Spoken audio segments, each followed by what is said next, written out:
Hello, welcome to the video.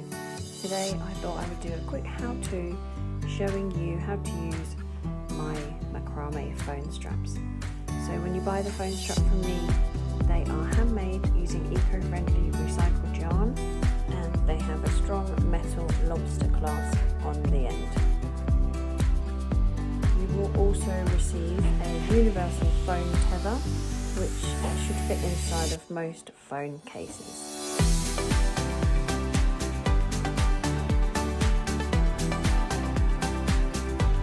So step one is to remove your phone from its case.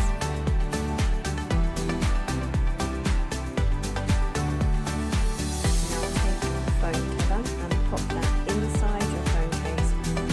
You'll need to push the metal ring of the tether through the bottom charging slot of your phone case like this.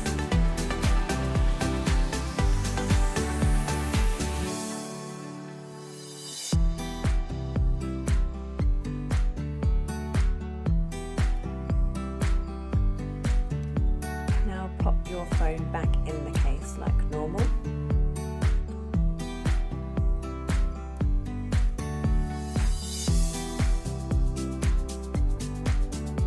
Phone strap and simply clip the lobster clasp onto the metal ring of the phone tether, and it's as simple as that. You can see that the phone is now being held by the phone strap. It's nice and secure, it's not going anywhere.